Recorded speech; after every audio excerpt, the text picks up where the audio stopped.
Hey, folks, today is Monday, October 1st, 2018. This is Roland Martin Unfiltered, broadcasting live from Los Angeles. In today's show, a community forum on over the weekend in Dallas in the, of course, Botham Jean case. I was there. Our cameras were there as well as I moderated a portion of that session. It got really heated.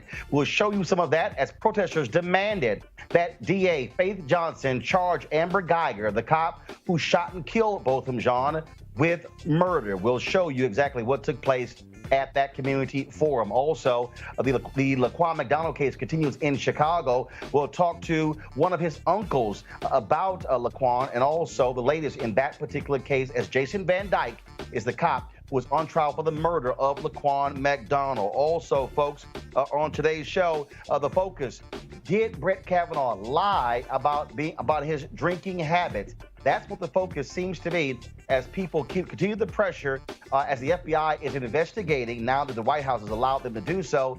The question is it a fair investigation if the White House is setting the terms? Also, on today's show, folks, we'll talk about the formerly incarcerated in Florida. 1.6 million people don't have the right to vote. The Advancement Project breaks down how that has impacted African Americans in particular. Again, a packed show for you today. It's time to bring the funk. Roland Martin Unfiltered. Let's go.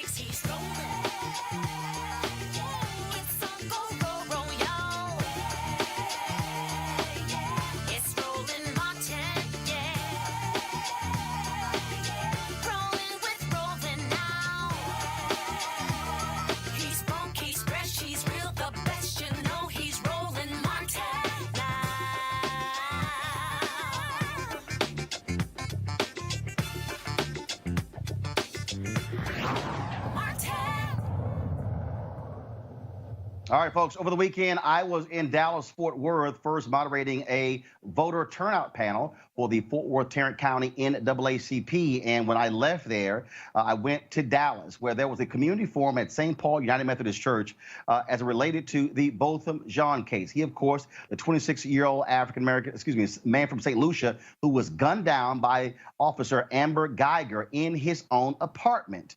Now, Jean's birthday was on Saturday. That was one of the reasons why they had the Justice for Botham Jean rally taking place at the church there. It got very heated. Now, as I was driving over there, I'm watching, of course, Roland Martin Unfiltered. We actually streamed the entire forum live.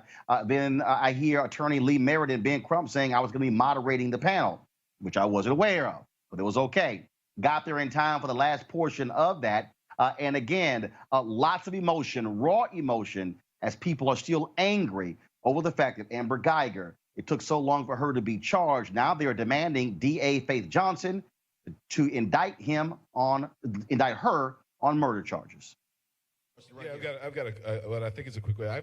I try to stay pretty well informed on issues, but what I don't understand, what I think a lot of people don't understand, maybe you can explain to us, just in the process of this killing of this brother. Why was there like 3 days or whatever it was before she was arrested? Why was she able to turn herself in another county than she lives in and then the crime was committed in? And just something very, very basic. Assume everything was reversed.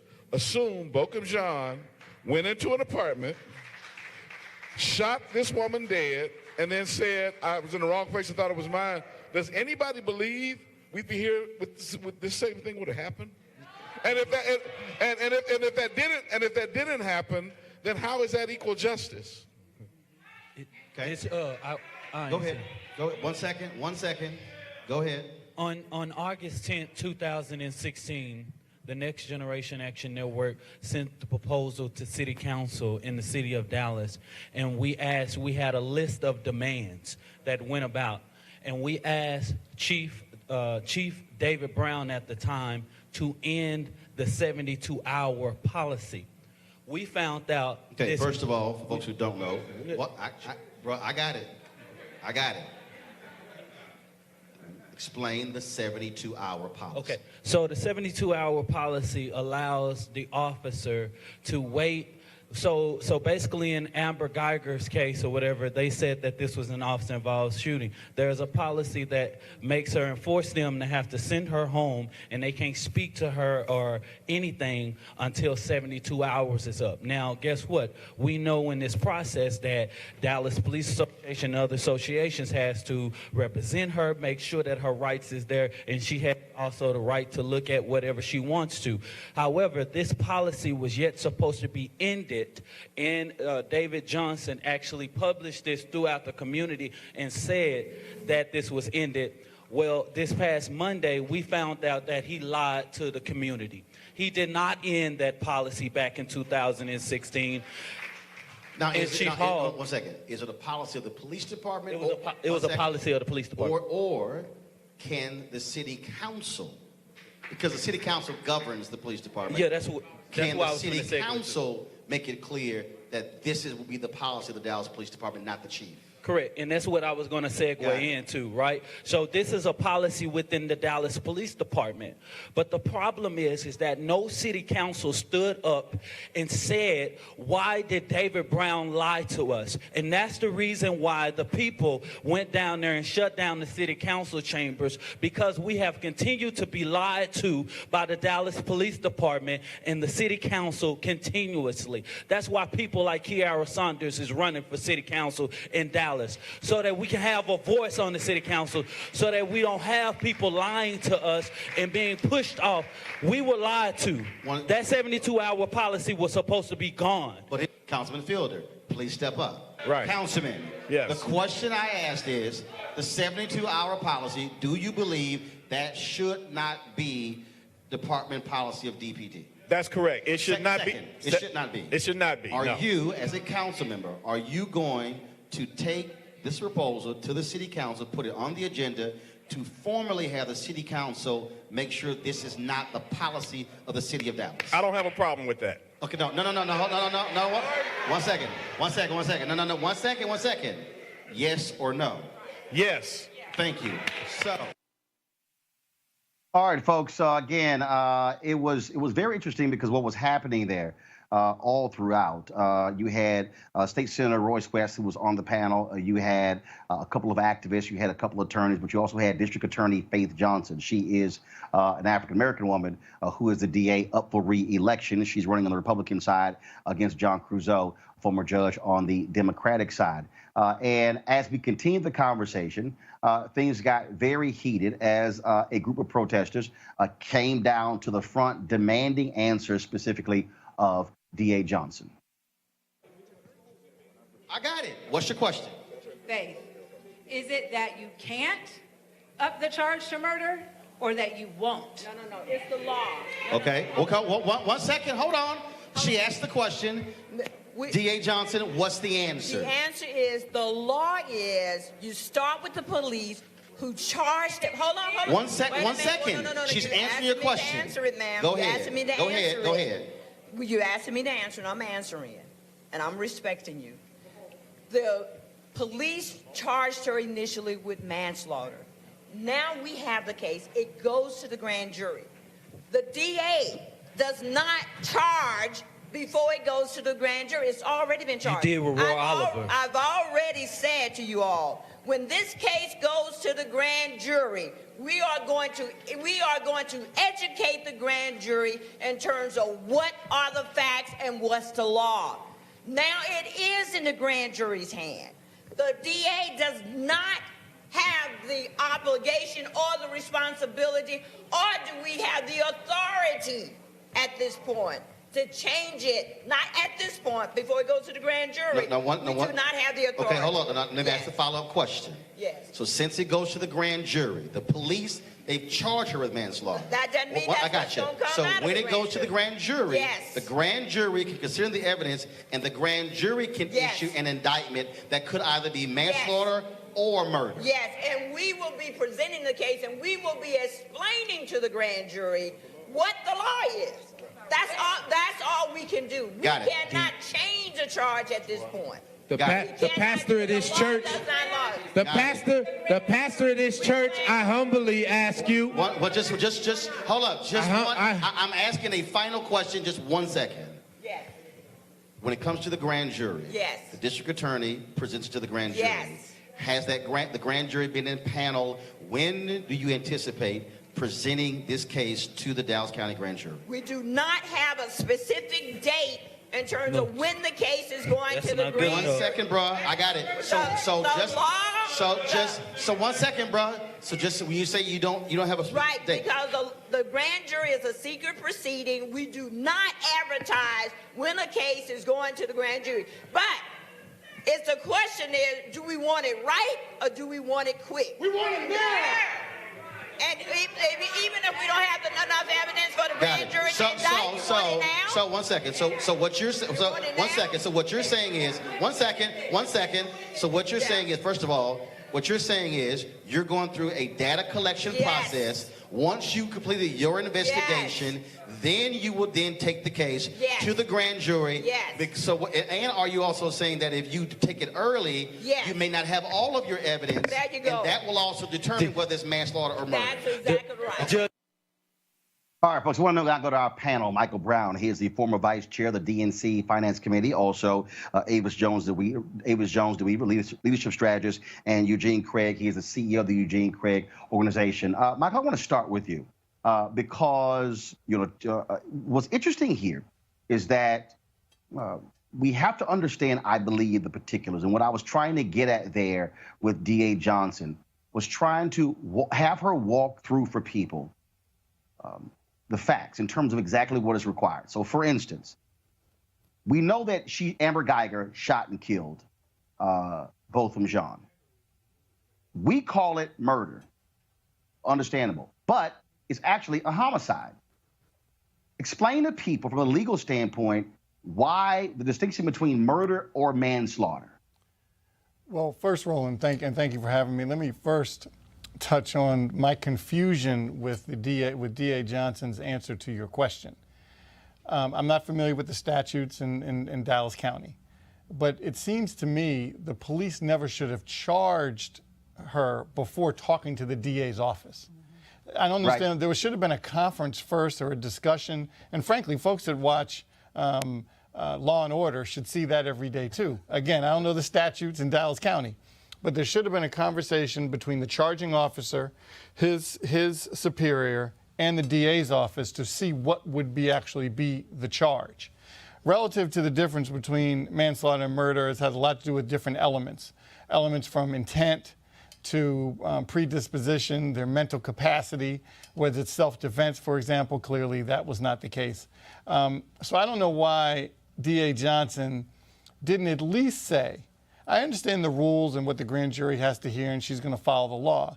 But to answer your question, she could have said, this is a murder charge, and I'm going to fight for that. That's all she had to say. Clearly, the rules relative to grand jury are going to present themselves the way they are, but she should have made it clear that she thought this was a murder charge. And Avis, one of the reasons I was trying to walk through that, because again, for the general public, folks say that was murder, but the reality is you have to establish intent before you can proceed to murder. Absolutely. The first thing I brought up on Saturday was the case of Dante Servin, the off-duty Chicago police officer who shot and killed Rakia Boyd.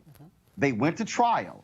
The judge determined that he was charged with the wrong charge by Anita Alvarez, Cook County State's Attorney Office, and he was set free. Never tried again. One of the points that D.A. Johnson made is that you want to get the indictment right.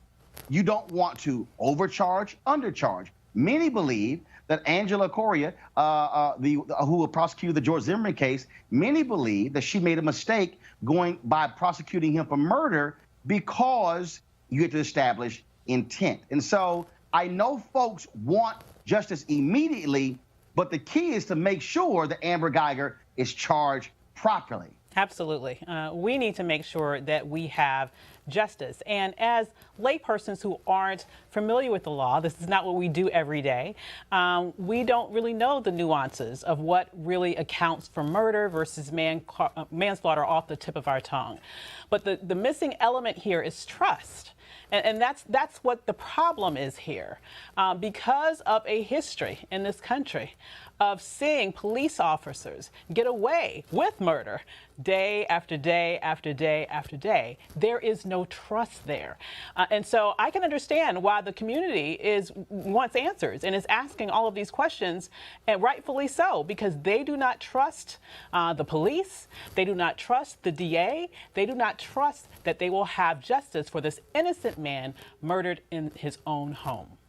Now, what you have had there, Eugene, you've had the officer who killed Jordan Edwards in Balk Springs. He was convicted of murder. The jury, they gave him 15 years. You have another trial that's going on as we speak of a black officer who I believe is in Mesquite, who shot his brother, who survived, who is also on trial. And so you do have cases where this district attorney's office has indeed gone after police officers.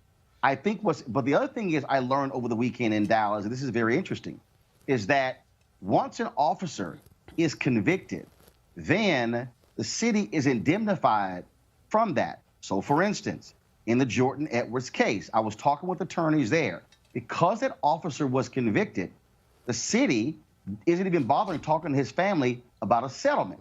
So in talking with attorneys there, they also say we must be careful not to rush to want somebody tried immediately because that impacts civil cases. And again, all of in terms of the family's ability to be able to sue the city and the officer. And so you have all of these things that are going on, and I absolutely understand the righteous indignation of people, but I do believe it is important that we make sure that the DA's office is doing the full investigation to ensure that Amber Geiger is charged the right charge or indicted or the proper indictment.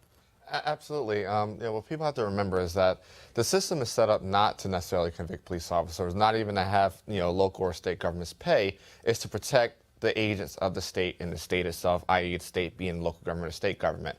And I agree 100%. The DA wants to get it right. And I think she probably could have communicated that better. But I also think, we're looking at reforming this process along the way. I think that indemnification probably should be an issue that's discussed in this next 30-odd days leading up to Election Day. Secondly, I think, if I'm one of the protesters, I'm asking that DA, how in the hell did you allow bail when that would not have been the same if it was a reverse role, if we're talking equal justice under the law?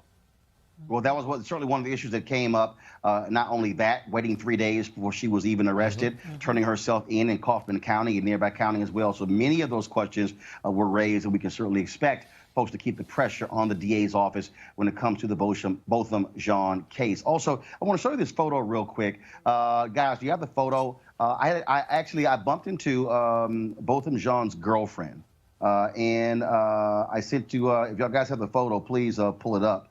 And it was very interesting because it reminded me of, her name is Cynthia Alexis Johnson.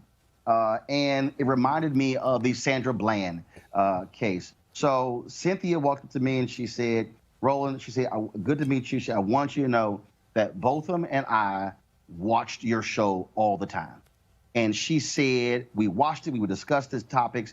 And one of the things that she told me was that Botham wanted to one day become the prime minister of St. Lucia. And so she was there, of course, showing her support as well. And so it was just one of those things that, again, when Sandra Bland told her mother that one day she would be on my show, and unfortunately she got on, we were dealing with her death, and the same thing with Botham Jean. So we certainly appreciate him and her watching the show as well. But and we will definitely stay on top of this case, folks, giving you all the latest details and keeping the focus where it needs to be. Now let's shift to Chicago, where today's proceedings in the case of the Jason Van Dyke, the Chicago cop on trial for murder of LaQuan McDonald, adjourned because of a sick juror. Now the question is whether or not Jason Van Dyke is going to take the stand to give his perspective on what took place.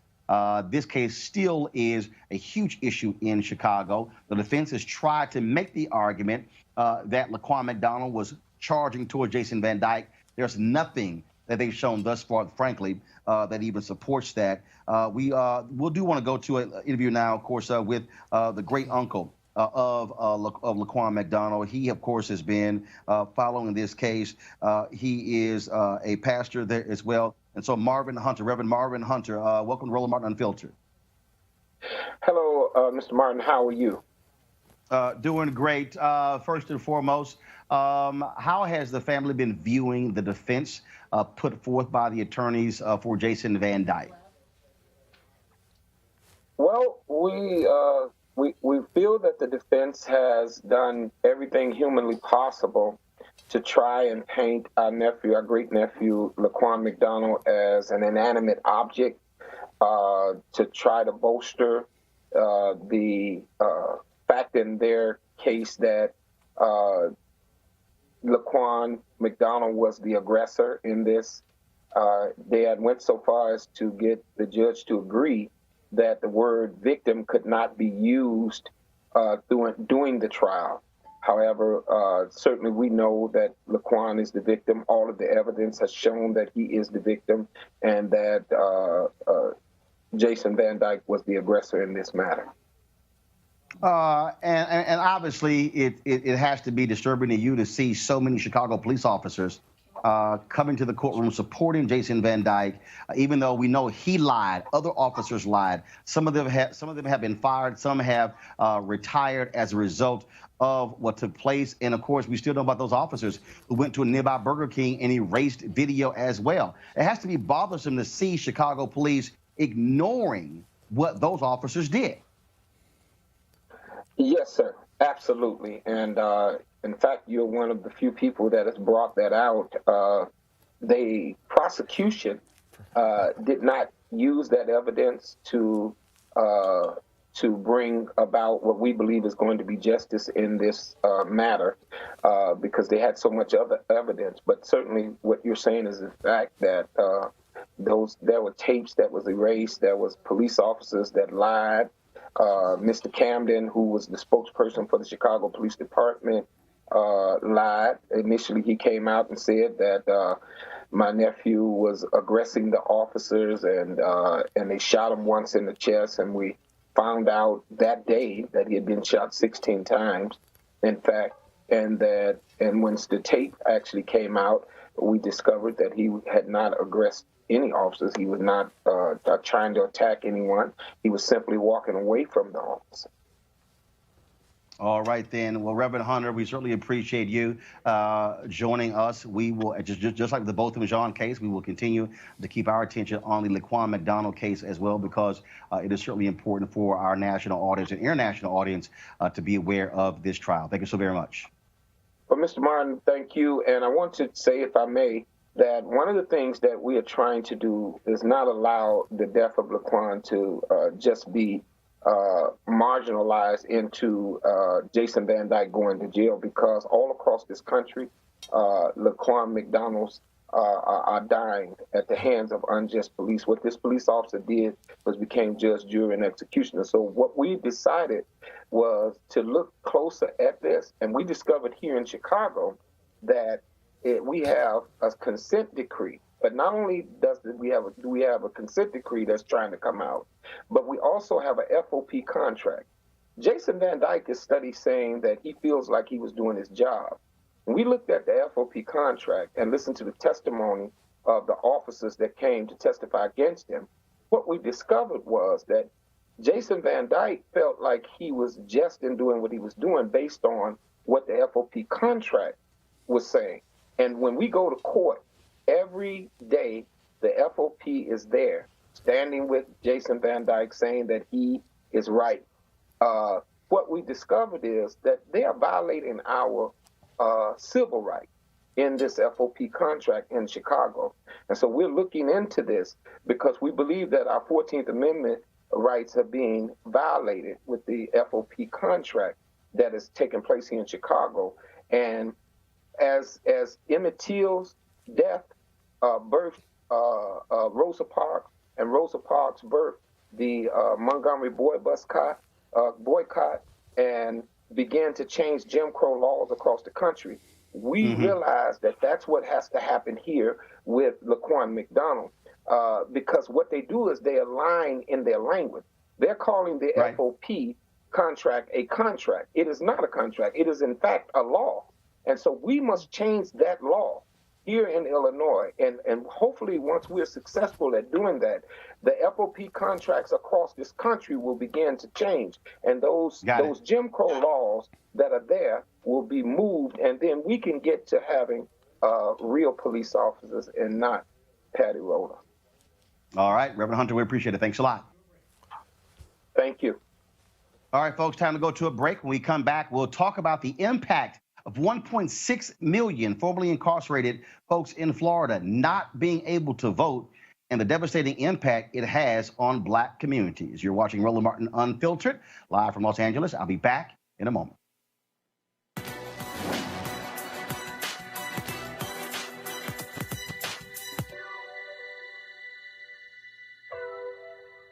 The rules may be colorblind, but people are not.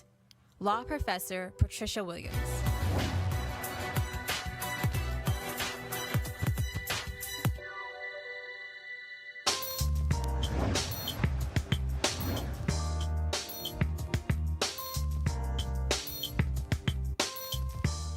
All right, folks, HBCU Giving Day, hashtag HBCU Giving Day. Of course, our effort to support historically Black colleges and universities. The university for today is Delaware State University. You can, of course, check them out, www.desu.edu, www.desu.edu. We certainly hope that you will share some of your dollars with them to ensure that our HBCUs remain strong and viable. And if you are a graduate of Delaware State, don't be so focused and excited about homecoming. Send a check back, whether it is $25, $50, $100, $250, $1,000, whatever the case may be. Be sure to support your university because that is critically important. Speaking of important, folks, there's going to be a major initiative on the ballot in Florida on November that could very well restore the voting rights to 1.6 million formerly incarcerated folks. Now, this is a huge issue because when you look across this country as we speak, there are 2.3 million people who are sitting in jail or prison, about 184,000 on the federal level, but the rest are in state and local jails. And many of these laws that prevent the formerly incarcerated from voting date back to the 1800s. Well, today, the Advancement Project released a new report detailing the impact of these laws on Black communities in Florida, and it shows how devastating it is. Joining us right now is the director of the Advancement Project, Judith Brown Dianis. Judith, how you doing? Okay, I can't hear Judith, folks, so let's just try it again. All right. Help me out again, folks. I want to be able to hear Judith. Okay, there you go. All right. Okay, so it's real faint, so if y'all could turn her audio up on your end, I would greatly appreciate it. Judith, when we look at just these numbers, 1.6 million folks who are coming back to communities, disproportionately, it's impacting Black folks more than any other group in Florida. Right, that's right, Roland. There are, out of Floridians, 2 out of 10 Floridians are African American, but 4 out of 10 returning citizens are African American. So we know these are huge swaths of people who are returning citizens coming back to their communities. And what they're finding is when they get back to their neighborhoods that they are living in neighborhoods that have higher poverty rates, childhood poverty rates, higher unemployment, lower educational attainment. And at the end of the day, what we know that means is that these are folks who can't vote. If you can't vote, you don't have political voice. If you don't have political voice, that impacts your community and the ability to hold elected officials accountable. And when we talk about those numbers, not only are they coming back, they're coming back not being able to find jobs. They're coming back not being able to access resources. So as a result, you now have individuals who are in communities who are being limited in what they're able to do. That has a ripple effect in other areas in those neighborhoods. That's right. So in Florida in particular, the law isn't just about voting. What it does is that it takes away your civil rights. And so returning citizens also, when you lose your civil rights in Florida, that also means that there are certain jobs that you can't do because you can't get a license. So, for example, one of the leading spokespeople of this initiative in Florida, Desmond Meade, is someone who is a returning citizen who actually went to law school and graduated but cannot practice law because he is a person with a former felony conviction. So we know that, you know, it impacts jobs, it impacts community. If you can't vote, you can't have a say, for example, in school board elections. So you have children, but you have no say.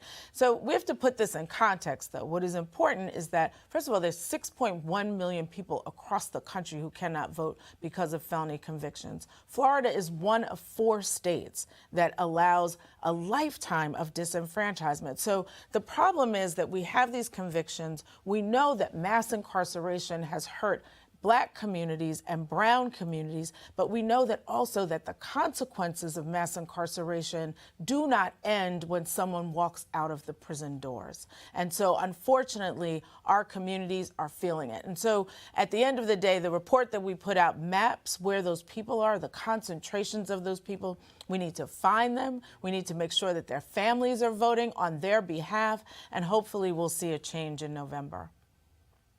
And of course, the voting registration deadline is October 9th. And so folks are talking about vote, vote, vote, but you got to be registered to vote first. And one of the things that we've also been encouraging, Judith, the formerly incarcerated, is that even though they can't vote, they can still drive folks to the polls. That's right. They can still work hard to make this initiative happen. It needs 60% of all voters to pass it, to change the state constitution. This is, I don't think people really understand how earth-shattering this will be if this initiative is able to pass with 60+% of the vote. Yep, Roland, if you go to our website, advancementproject.org, we actually have a map of the whole state of where those returning citizens are. And so you could imagine that it's going to change the state politically, but also that it's going to give people back their political voice. And we're going to be able to do things like change the criminal justice system. We're going to be able to change educational outcomes for our communities. And so this is really important. And the thing is that we need to make sure that Black folks turn out in huge numbers, because the people who are impacted are the people who don't have a voice. But their family members, their friends, their church members, all can vote for them. I want to bring in our panel here, of course, Eugene, Avis, as well as Michael. Michael, this is an issue that we see all across this country. Judith, do this for a favor. Tell folks what you said this morning in the Tom Joyner Morning Show, that this dates back in Florida to the 1800s. Yes. So Florida's law was actually passed in 1868. So you have 1865, free the slaves. And then right after, African Americans see this wave of laws that were put in place to disenfranchise newly freed African Americans. So Florida's was 1868. And while they did some changes after that, the impact of it has been the same on the Black community. Michael, Avis, and Eugene, thoughts? Well, first, I'd like to give Judy some props because she keeps using the term returning citizens. Thank you very much. I want to take some credit for that, Roland. As you know, Marion Barry and I wrote that legislation to change the term of ex-offenders to returning citizens. Obviously, may he rest in peace, Marion Barry and I thought it was time to change the stigma of what the title of ex-offenders meant as opposed to what it means to be a returning citizen. Relative to the legislation, elections have consequences. And until you have the kind of representative that you want representing you in your particular jurisdiction, these kind of laws are going to continue to fester. Washington, D.C., for example, is one of the more states that looks out for returning citizens. As soon as you get home, you can vote, how it should be anywhere else, especially if you are lucky enough to get a job, you're paying taxes. So why can't you vote? And as you mentioned, as Judy mentioned, getting your families involved is a part of making sure that elections have consequences. I'll let you jump in. Yeah, I was just going to say absolutely. However, what's very important about this law is that, quite frankly, it is not accidental. That this was something that was put in place as a backlash to the emancipation of enslaved Africans. And it's not accidental that a version of this still remains. It's actually very purposeful because it serves the purpose of trying to shift the dynamics of future elections. If you have 1 million plus people who cannot vote, and it's your belief that a large percentage of those persons will vote against your political interest or your politics, then it's in your interest to make sure that they cannot vote. And that's why it's so exciting to see now that we have the power in Florida to change the dynamics of that in terms of this next election. And if Florida is successful in flipping the script, so to speak, and making sure that returning citizens are able to regain their right to vote, I'm hopeful that this will be a blueprint that can be copied in other states so that felony disenfranchisement and other measures that have been put in place all across this country to depress the vote specifically of the Black community can be struck down one right after the other. I agree 100% with Michael and Avis. I'm actually of the belief that you shouldn't lose the right to vote when you go to, or when you are incarcerated. You don't lose your right to free speech. You shouldn't lose your right to vote. But you know, the Advancement Project that's going on in Florida is absolutely amazing. I hope that the initiative passes this cycle. If 1/10 of that, 1.6 million voted in 2016, Donald Trump doesn't win Florida. Absolutely.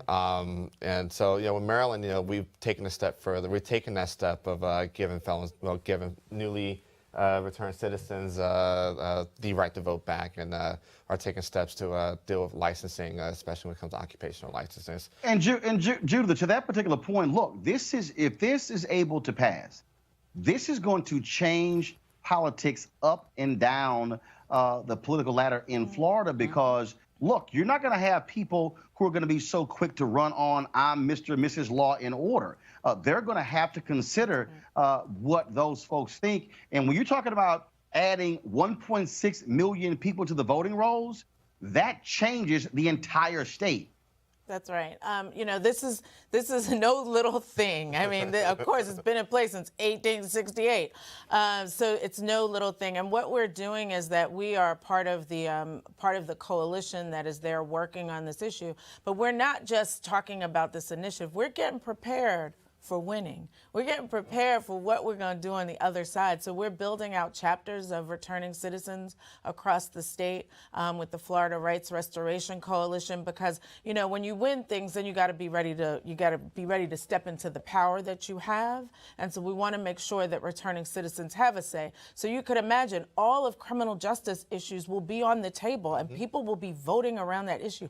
1.6 million people who will have a say about how the incarceration beast has been devastating our communities. And so this is a big deal. And as Avid said, this is not just Florida, right? We will see a sweep. If it happens in Florida, believe me, we're going back to Virginia, where we were able to get a big win through the governor, but we need a constitutional amendment in Virginia. So we're just hoping that we're going to be able to get Black folks out to make sure that they turn out to be the voice for those people who don't have a voice in our system, because if they do, all things will change. And Roland, first of all, Michael, go ahead, because while you're doing that, I'm texting Sheena Mead as well as Desmond Mead. Good. Of course, they're leading this initiative, and new polling literally just came out. So, Michael, while you're talking, I'm telling Sheena to send the polling data ASAP so I can read it right now. So, Michael, you go ahead and make your comment, and then I'm waiting for this email. Well, part of the challenge is with criminal justice reform, sentencing reform, prison reform, whatever you'd like to call it, is sometimes there's a stigma attached, clearly, and Judy knows the statistics better than all of us, about how many folks that impacts, whether it's Black and brown people. However, there are large amounts of white folks too. And the message has to be much more encompassing, because the opponents to this will make it a Black and brown issue, which then a lot of white constituency groups will then want to buck that.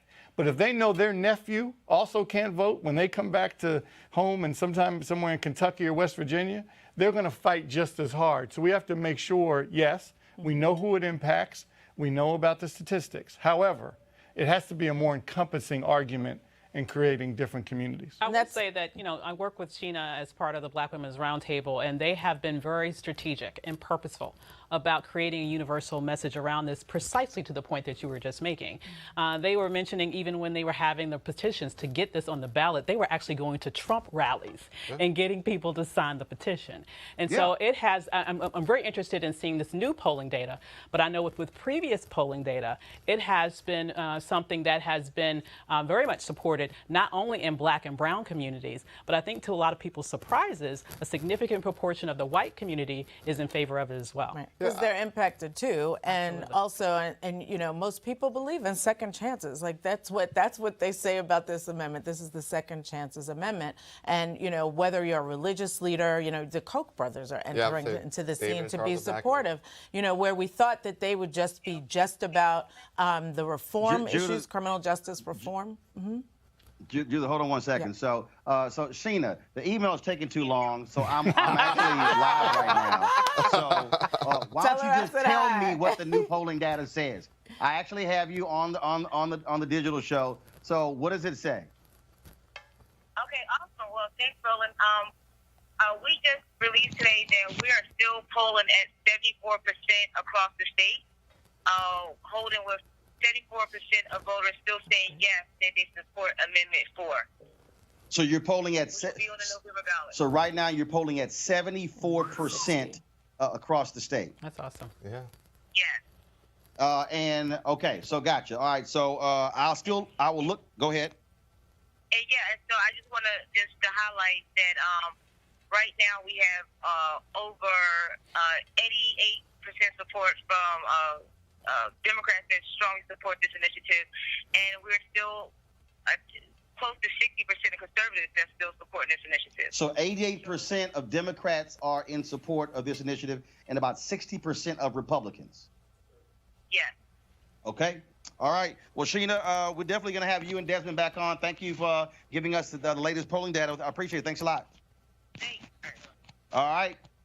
So there y'all go. Listen, I would say this. That should scare, on the flip side, the crap out of every single Republican running in Florida that's running on this super law and order. I think, that poll right there, Judy mentioned earlier, the Koch brothers are behind this, Freedom Partners supporting this, Mark Holden and crew. DeSantis, I think that poll right there shows, how and why, DeSantis is down against Gillum. When you go out there and you try to scare people and you make it about, oh my gosh, the black candidate is going to let all the violent black people out going to come out and terrorize your neighborhood, and you get numbers like that where 60% of conservatives are supporting Second Chance and 80% of Democrats, you cannot be a Christian conservative and not be in support of giving folk a second chance. That is literally what the entire basis of the Christian religion is on, second chances. So I think the polling is not necessarily shocking, and I think election day is going to be a good day here. So I want to ask, I got the four of you here. I want to ask you this real quick. First of all, I really don't care about Kanye West because I think he's an idiot.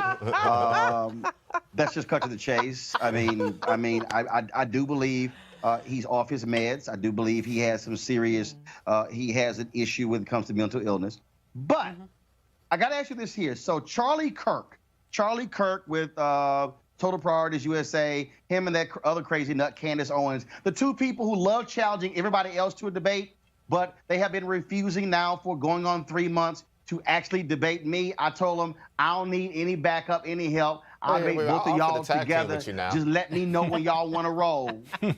Anytime, any day, anywhere. Doesn't matter. They scared. So Charlie Kirk sends this tweet out saying that Kanye West and Candace Owens together, they're changing the culture and the dialogue. Democrats should be scared to death. If Kanye West is their secret weapon, y'all already lost. For real. Ain't that it's the truth? a wrap. It's crazy. It's sickening. we can't look to Kanye for our political commentary or to be a thought leader. But when it comes to, I mean, I think it's pretty much established that, you know, Candace and Charlie and Turning Point are trash. They run an extremely racist organization. I mean, there are multiple articles about, you know, their you know, some of the folk they've hired, their leadership they hired. You know, they quietly got rid of Crystal, and then Jeannie Thomas went ahead and hired her, as if you know she isn't like an open racist. But you know, if Kanye, as a conservative, conservative Candace, Kanye, or Charlie, none of them speak for us. You know, they are Trumplicans. You know, they are nationalists. They are big government folk. And listen, you know, I told you, Roland. I saw every time you tweet that out, I at you and I tweet you and I say, listen, I could tag team you with that. See, I mean, Kanye. No. I want them to know I don't need no help. I know you want to make me that help, but listen, we know you. I'm on your side. See, I mean, Kanye and Trump have one thing in common, which is they are both marketing geniuses. You know, like I don't like to give credit to Trump about anything, you know, but he really does know how to use a bully pulpit, and I do mean bully by that, right? But he also, like, the two of them understand the moment, and Kanye just wants to be in the news, and so he's able to say these things that actually have us talking about it when we don't care. But that's what he does. He does have us talking, but he doesn't have us buying. That's the thing. Right. I mean, I saw a statistic today that the second week of his sales has actually dropped tremendously. I know, that kid goes, man. The main core of his audience is insulted, is offended, is repulsed by him, and he's not going to have those. He's not going to have those Trumpers buying his album. Amendment. Yeah. Boy, have you read? I think you know Kanye's he's out of control. He's slightly misguided. I think I might know where he's been going with it. You know, with the whole. He watched Ava DuVernay's film. He probably teach them nothing. He's like, get rid of the whole thing. The whole thing needs to go. At this point, my only thing is, you know, where is Yandhi? I was promised a whole entire album on my birthday Saturday, and here we are Monday, and the album still has not dropped. Roland. You know, where is Yandhi? That is the only thing I need to hear from Kanye Michael, right go now. ahead. Well, I think it's even more basic than all the other commentators. They're exactly right. But again, it's much more basic than that. I think he is mad that his wife makes more than him. And he has to figure out a way to get back in the mix so his check is bigger than hers in the house. And I think that's what this is coming down to. He's as Judy mentioned, he's into shock media, and this is all shocking to wear that hat. But basically, he's second rate in his own house. I mean, the thing is, and there's nothing wrong with that. I mean, I think nothing wrong with a woman making more than the man. Kanye Kardashian knows that he's not that Yeezy shoes are not going to outsell lip kits and lipstick. First of all, when you show your ass up to a wedding in some damn house slippers, you need to be you need serious help right there because it looked like a damn fool and they didn't fit. All right, y'all.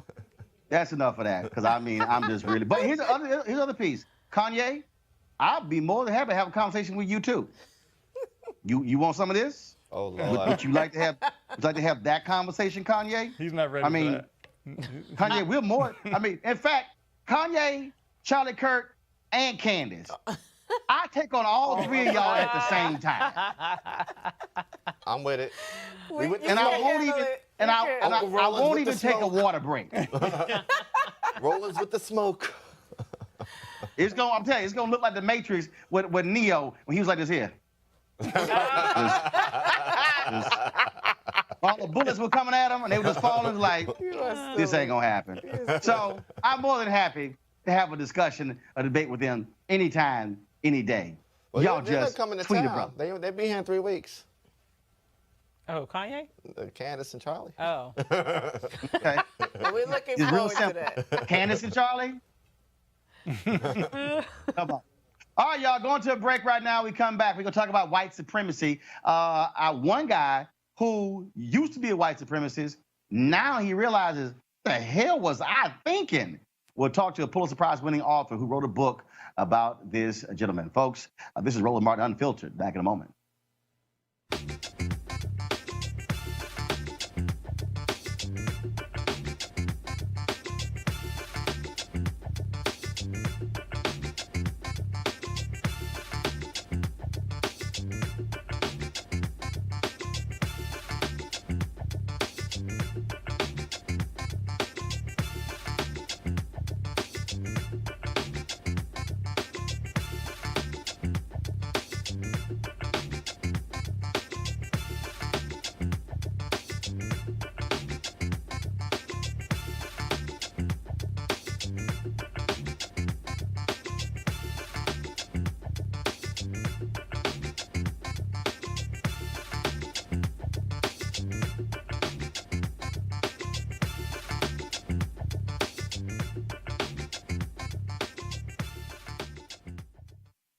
Well, white supremacists are having a field day as a result of Donald Trump being in the White House. He is playing to their concerns. He is pushing their buttons, and they are happy to see the orange one at 1600 Pennsylvania.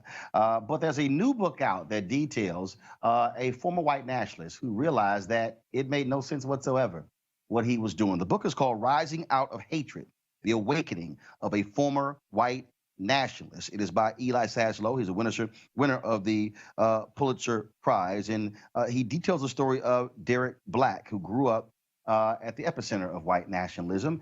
Eli, welcome to Roland Martin Unfiltered. Thanks so much for having me. Glad to be here. So these stories are always quite interesting because we see these interviews and we see these largely white men, young white men who are angry, who are bitter. They have what I call white fear because they can't handle this changing America. What made this individual so interesting that you wanted to make him the center of this book? Well, I mean, a big part of it is that Derek Black was not just a single racist. He was the heir apparent to this movement and was disastrous in mainstreaming a lot of these ideas. I mean, Derek, by the time he was 22 years old, had been elected to public office in Florida, had a daily show on the radio spreading this awful ideology, had built a white pride site for kids, spreading these ideas to more than 1 million kids who came to the page, did real and profound damage. His father had been head of the KKK for a decade. His godfather, David Duke, is one of the most notorious racial zealots of our time. And Derek was the person who was supposed to lead this movement before going through a radical transformation. So I think that made his case a little bit different. And you said something that was interesting there, that he was elected to public office. People keep acting as if these white supremacists are walking around with hoods and burning crosses and they're using broken English. No, it has become far more sophisticated, and many of them are running as Republicans. They're pushing those particular buttons. And when you hear Trump talk about illegal immigration, that's one of their buttons. When you hear them talk about the changing demographics of America, that's another issue that is scaring them to death. And so they have really become mainstream over the past 25 years. No question. I mean, I think it's comforting for us sometimes to think that these are ideas held just by a small number of fringe extremists. The unfortunate truth is that right now in the United States, a huge number of people have really problematic and racist ideas because these are ideas that are embedded in our country and what America has been.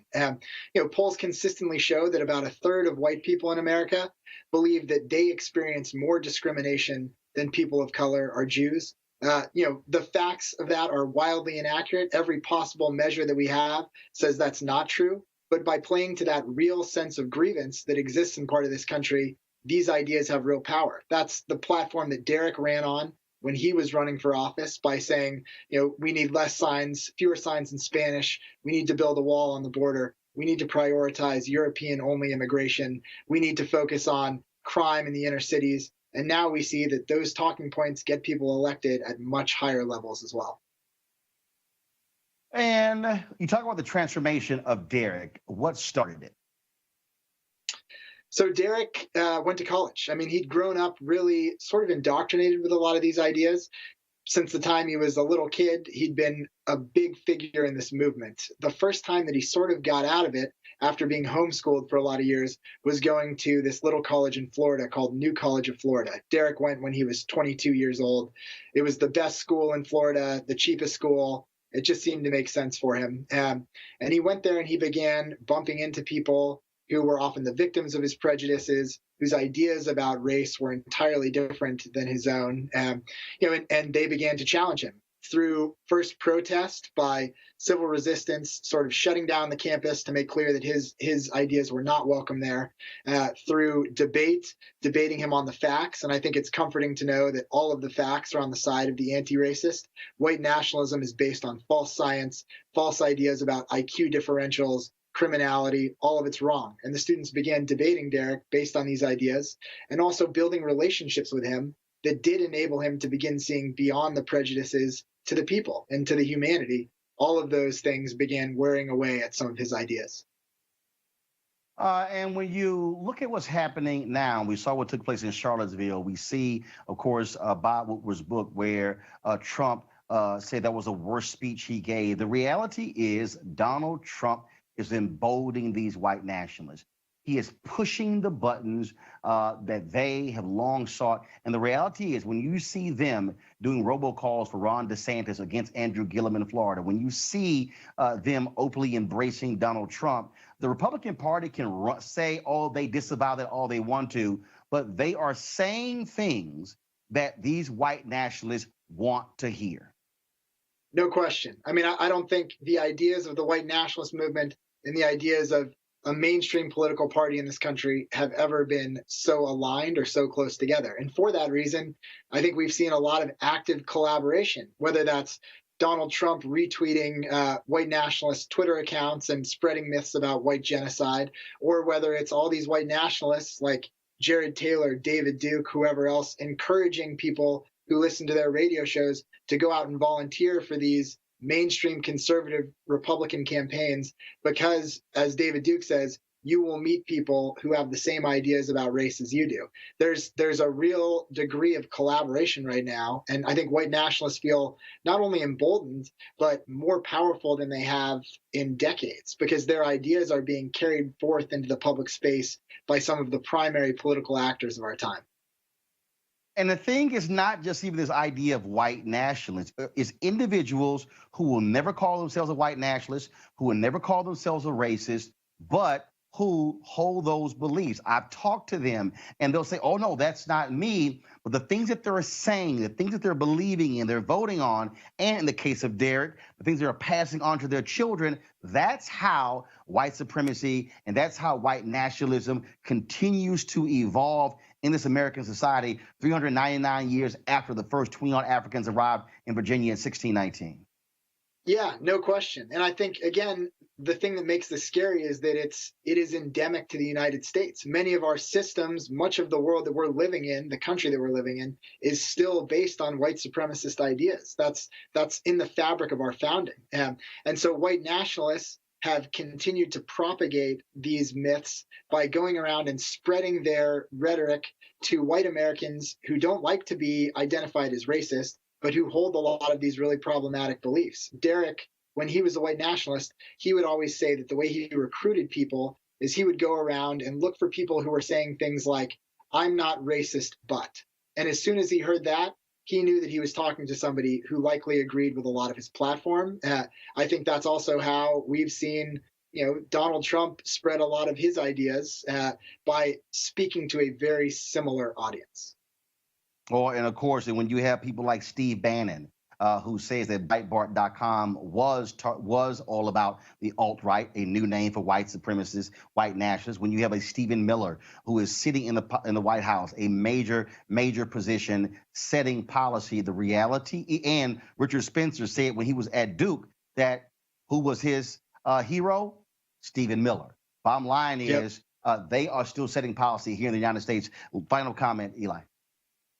Yeah, I think that's exactly right. I think they're still setting policy in the United States. And I think the key is to look closely at these policies and see the roots. I mean, it was David Duke and the Klan who first went to the southern border in the United States, bringing the national media with them in the 1970s and popularizing the idea of building a wall. A lot of these ideas have really dark, racist pasts. And I think if you look past the rhetoric, you'll see a history that's bathed in bloodshed that really needs to be confronted and examined. The book is called Rising Out of Hatred, The Awakening of a Former White Nationalist by Eli Saslow. Eli, we certainly appreciate you joining us here on Roland Martin Unfiltered. My pleasure. Thanks so much. All right, folks. This is one of the reasons why we have this show, because we are willing to have the conversations others are afraid of. When you look at this show, we talk about Botham Jean, giving you the update of that particular case, our cameras being there in Dallas. We were the only media entity that actually live streamed that rally. Local cameras were there, local media was there, but no other local or national outlet decided to live stream that entire community forum. Of course, when we also the daily coverage of the LaQuan McDonald case, the Florida restoration case. Again, the fact that we can immediately call Sheena and Desmond Meade, getting that updated information is important. This is why Roland Martin Unfiltered matters, because we have to be able to control the narrative and tell our own story from our own perspective, which is why we want you to go to RolandMartinUnfiltered.com and become a charter member of our Bring the Funk fan club. Folks, the bottom line is here. It cost having a camera operator there on Saturday. It cost us to live stream that, and we've got to fund our freedom. It's as simple as that, because the reality is when you look at the things that we cover 5 days a week, even on the weekends, you're not going to see this stuff covered on a consistent basis by any of the cable or broadcast networks. We must be willing to tell our own story. So we want you to go to the website, RolandMartinUnfiltered.com. You can use Square, you can use PayPal, and you can actually join our club. Our goal is to get 20,000 of our fans over the course of a year to contribute a minimum of $50. It'll cover you for the whole year. If you want to give more, that's great. Some have done so, upwards of $500+. Others have given less. It doesn't matter. Every dollar counts, because it is about being able to tell our story and control our narrative. Big thanks to Eugene, to Michael, and to Avis for being on our panel today. Thank you, Julie Brown Dianis, as well, with the Advancement Project.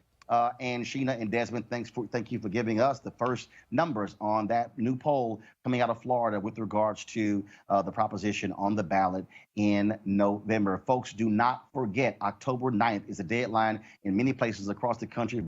Register to vote. Check your status. And remember, even if you say I registered before, it's nothing wrong registering again, because we want to make sure there are nothing happening at the ballot box that's going to screw you when it comes to placing your vote. Folks, I will be broadcasting tomorrow from New York City. That's right, going west, back east. I shall see you guys tomorrow. Have a great evening. Holla!